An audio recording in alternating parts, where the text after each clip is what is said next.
There is a version of the human body that most of us will never see. It shows up on an autopsy table under fluorescent light when a medical examiner opens someone up and starts writing down numbers.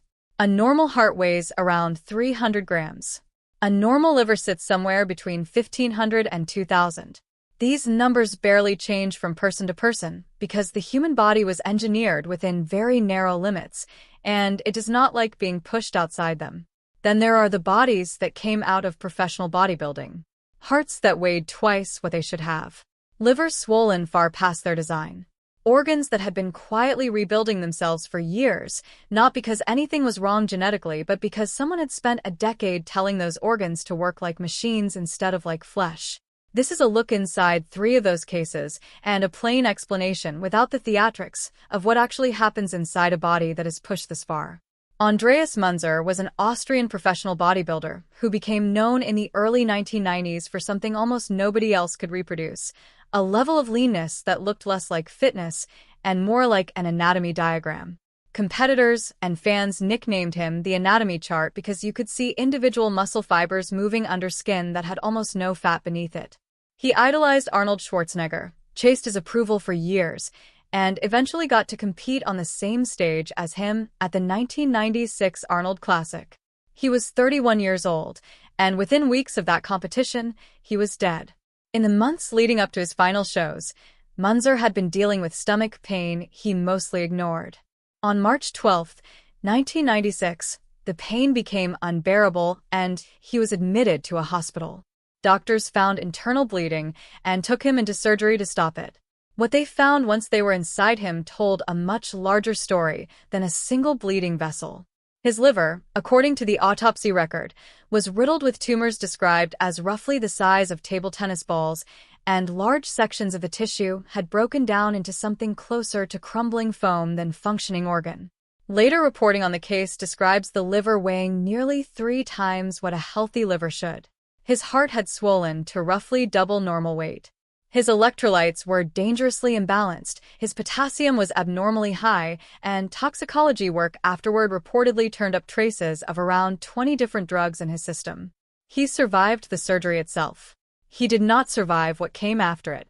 His liver, and then his kidneys failed in the hours that followed, and by the morning of March 14th, he was gone. The official cause of death was recorded as dystrophic multi-organ failure, a clinical way of saying that his organs had been altered and damaged so extensively over such a long period that they simply stopped being able to do their jobs. Schwarzenegger sent a wreath to the funeral with a short note calling him a friend.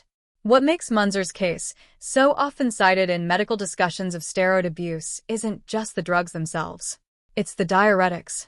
In the days before a competition, bodybuilders in his era commonly used powerful diuretics to strip water from beneath the skin, so that every striation and vein would show through for the judges. Pushed to Munzer's extreme, that process does not just remove water from under the skin. It pulls fluid and electrolytes out of the entire system, including the blood, at a rate the kidneys were never built to manage. Combine that with years of anabolic steroid and growth hormone use forcing his liver to process an unrelenting chemical load, and you get a body that looked more perfect than any other on stage while it was, on the inside, failing in almost every organ that keeps a person alive. Rich Piana built his career on being the person in bodybuilding who wouldn't lie to the camera. While most public figures in the sport dodged questions about drug use, Piana talked about it openly on video to millions of subscribers. He said he started using testosterone and other anabolic steroids at 18 and never went a meaningful stretch of the next 27 years without them. On August 25, 2017, Piana collapsed at home while getting a haircut. His girlfriend told first responders that he had a history of opioid use, so paramedics administered an overdose reversal medication twice as a precaution, though it isn't clear an opioid overdose was actually what happened. What is clear is that his brain went without adequate oxygen for roughly half an hour before he was resuscitated. He was placed in a medically induced coma to control brain swelling and never woke up. He died 2 weeks later at 46. Police reportedly found 20 bottles of testosterone in his home. The autopsy, conducted by the Florida Medical Examiner's Office, found his heart weighed 670 grams, more than double the upper end of a normal adult male heart, a condition called cardiomegaly. His liver was also found to be roughly twice the normal size.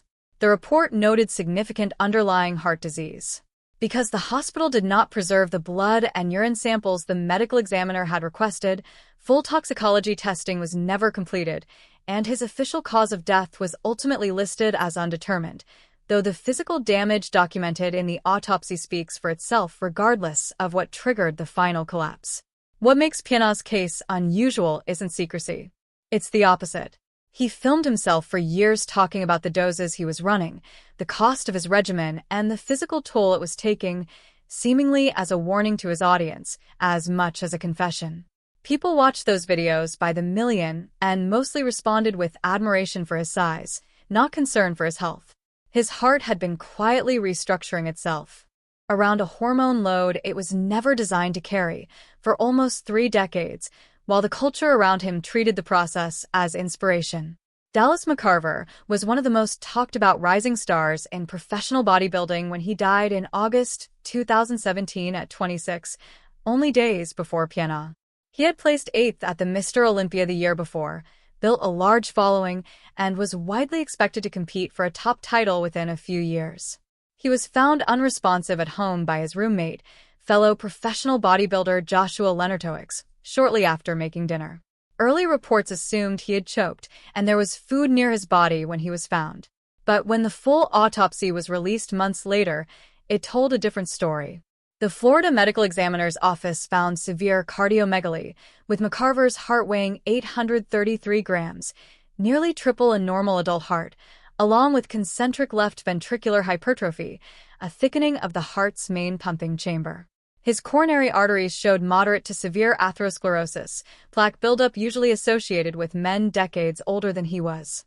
His liver, lungs, and kidneys were all enlarged as well. Toxicology confirmed anabolic steroids and trenbolone in his system. The medical examiner listed chronic steroid and hormone use as a contributing factor to a death ultimately caused by the heart itself giving out. There was also a detail that got less attention. McCarver had a family history of cardiovascular disease and had collapsed once before, months earlier, at a competition in Australia, after which an abnormal heart reading was recorded. He kept competing anyway. His story is often used by physicians discussing steroid-related cardiac risk, specifically because it shows how genetics and years of chemical strain can compound each other. A heart that might have developed problems eventually on its own was pushed there far faster by a training and drug regimen built to maximize size at almost any cost. Strip away the individual stories, and a consistent medical pattern shows up across cases like these, one that cardiologists and endocrinologists have studied for decades. Anabolic steroids are, chemically, close relatives of testosterone, and the heart has receptors for that hormone just like skeletal muscle does. Flood the bloodstream with supraphysiological doses for years, and the heart muscle, specifically the left ventricle, the chamber responsible for pumping blood to the entire body, grows thicker and heavier, the same way a bicep grows under repeated overload. Unlike a bicep, a thickened heart does not get better at its job. Cardiac muscle that grows this way tends to become stiffer and less efficient, and the extra tissue often outgrows its own blood supply, leaving parts of the heart chronically undersupplied with oxygen. Over years, that produces exactly what shows up on these autopsy tables: enlarged, weakened, arrhythmia-prone hearts in men who were, by every visible external measure, at the peak of physical condition. The liver takes a parallel hit. Oral anabolic steroids, in particular, are processed directly through the liver, and prolonged exposure is linked to a range of documented complications, from elevated liver enzymes to structural changes in liver tissue, and, in some long-term cases, tumors. Growth hormone and insulin, both commonly used alongside steroids to add size, force nearly every organ in the body, not just muscle, to grow, including the heart, liver, kidneys, and tongue, a phenomenon well documented in the medical literature on acromegaly. Diuretics, used to strip subcutaneous water before competitions, do their job by forcing the kidneys to expel fluid and electrolytes rapidly. Taken to competition stage extremes, this can produce dangerous drops in blood volume and potassium, thickening the blood and putting direct strain on the heart at the exact moment a bodybuilder's body is already under maximum stress from dieting and dehydration. None of this is secret information inside the sport. Coaches, competitors, and doctors who work with bodybuilders have written about these risks openly for years. The pattern that keeps repeating in cases like Munzer, Piana, and McCarver is not a lack of information.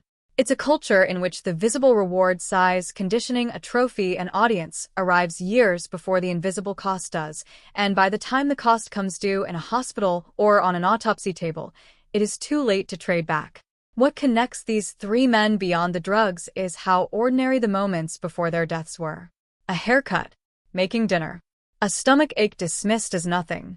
None of them collapsed mid-lift under a personal record in some dramatic final show of strength. Their bodies had already done the damage years earlier, quietly, one competition prep at a time, and simply picked an unremarkable afternoon to stop. Bodybuilding as a sport still largely operates on an honor system when it comes to what athletes put into their bodies, and the culture around it, then and now, tends to reward the outcome and look away from the process. Fans see the stage.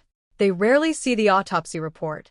The men in this story spent years building physiques that were held up as the highest expression of human potential, while the organs underneath were quietly being rebuilt into something far closer to failure than to health. The stage lights only ever showed one half of that trade.